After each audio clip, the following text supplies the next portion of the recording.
the principle of the issue is prisons are a powder keg. They're bubbling at the seams. My members do a magnificent job on behalf of society, keeping the roofs on, quite frankly. Are you finding it hard to recruit prison officers? I don't think it's hard recruiting. I think it's hard retaining. Right. So when they come into the job, they just look and say, this job isn't for me, it's too violent. I didn't expect this. And how many of them say that? What's the proportion of people who say that? Well, it's very difficult now. I mean, the leaving rate before 2010 used to be less than 3%. Mm-hmm. Now it's in double figures. It's about 12% now. That's nationally, but localised, it can be as high as 25% leaving. All right. In the first 2 years. Well, that's serious. Obviously, that's something else that needs to be fixed.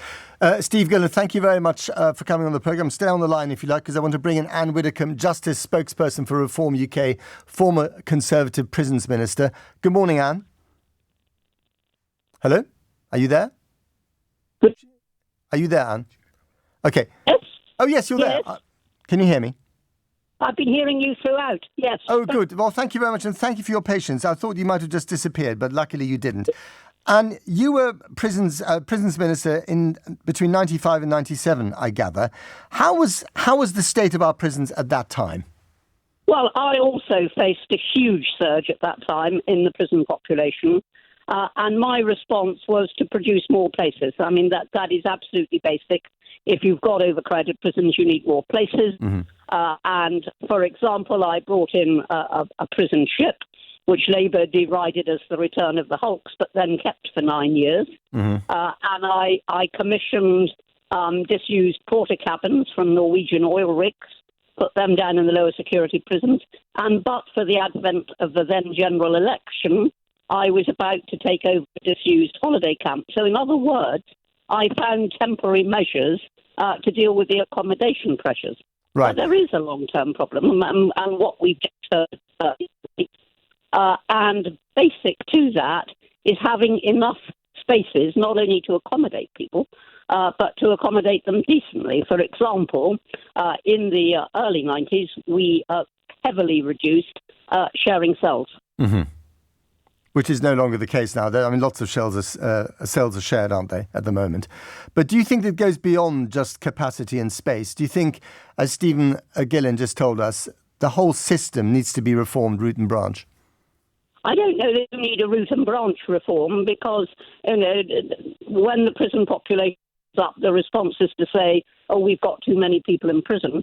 We should be going back beyond that, and we should be saying, why are so many people committing crime? Is it a matter of effective? Is it a matter of effective deterrence? Is it some breakdown in society?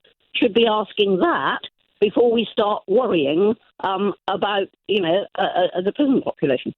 Do you think that some people who are going to prison at the moment for lesser offences should be going to prison? There are very few at the moment simply because of the overcrowding. And my experience has always been, and consistently was, when I was that when people complained that people had been sent to prison for trivial things, if you looked into it, it was repeated behaviour. So in other words, they weren't being sent there because they failed to pay one fine. They were sent there because they regularly failed to pay their fine. OK, and stay on the line. We might just try and improve that line a little bit. Steve Gillan, are you still there? Yeah, I'm still here. So you heard Ann Widdecombe there saying actually it is just basically about capacity and it's not about a root and branch reform. You don't agree with her, or you do agree with her? No, I don't agree with Ann at all, to be honest with you. I mean, when she was Justice Minister or Secretary of State at that time, back in the 90s, there was only 40-odd thousand prisoners, quite frankly. So she was talking about then opening up the prison ship, which was the weir, and other porter cabins and different things. And she did do that. That's absolutely fine. But that was crisis management as well. So now we've got 88,000 prisoners.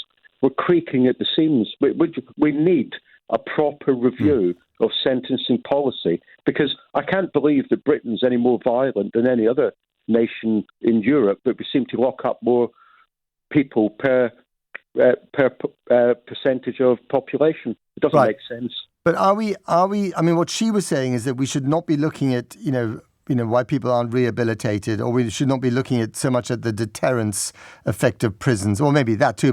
But essentially, the main question is why are people committing crimes in the first place. That's what she's saying. Well, I think she's right to say that, and I think we've got to look at that and say, but does everybody deserve to go to prison? I mean, we're now nearly 30 years on since Anne was a Justice Minister, quite frankly. The world has changed, society's changed, and different things. I was an operational prison officer back in the 90s. I'm now General Secretary. And the reality is, you know, we used to have care in the community for individuals that had mental health issues.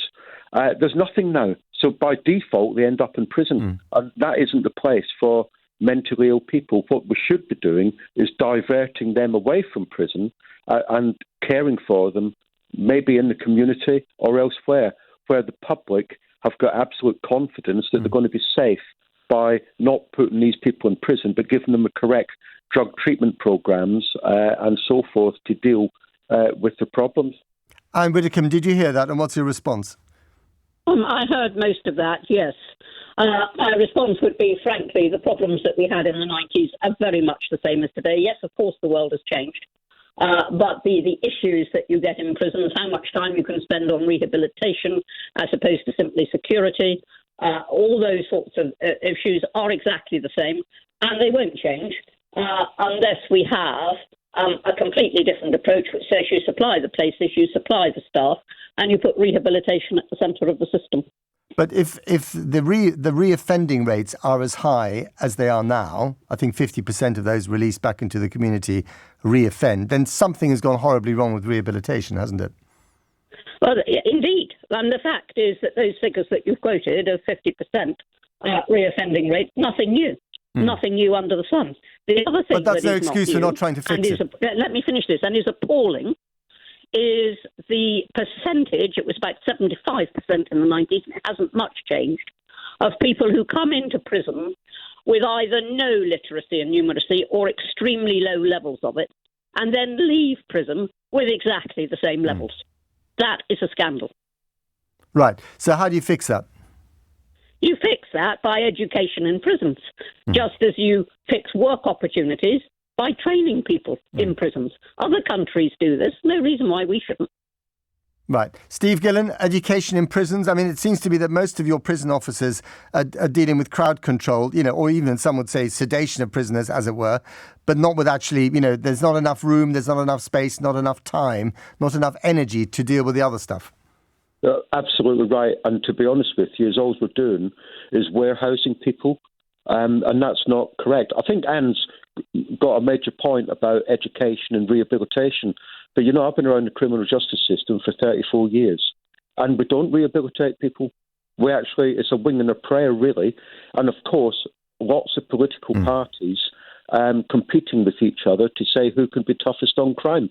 What we need is an adult conversation. And I'm glad that Keir Starmer has recognised that we have got a major problem. Prisons are in crisis, and I think they're going to look long-term at dealing with this issue, and hopefully we won't just have that revolving door that Anne spoke about, and we will make things better. Because at the end of the day, you know, the general public are paying taxes to fund these prison places. You cannot keep building prisons and hope that we're just going to alleviate the problem. We've got to have a root and branch review about what we want from our criminal justice system, because it's creaking at the seams. Ann Widdecombe, very briefly and finally, James Timpson has taken over the prisons brief. The hope is that he'll stay longer than, I think, the average of 11 months. You stayed there for 2 years in 95, but prisons ministers don't last for very long because they want to move on to the next brief. Do you think his appointment was a good idea, very briefly? Yes, very briefly, of course, we don't move on because we're too bored with it. We move on because we're getting experience in other departments. But it may do. It may make a difference. Let's see. It'll only make a difference if the resources follow. Okay. That's the only thing. He cannot rehabilitate the prison population without the staff and the resources and the spaces to do it. All right. Ann Widdecombe, thank you very much. Steve Gillan, thanks to you as well.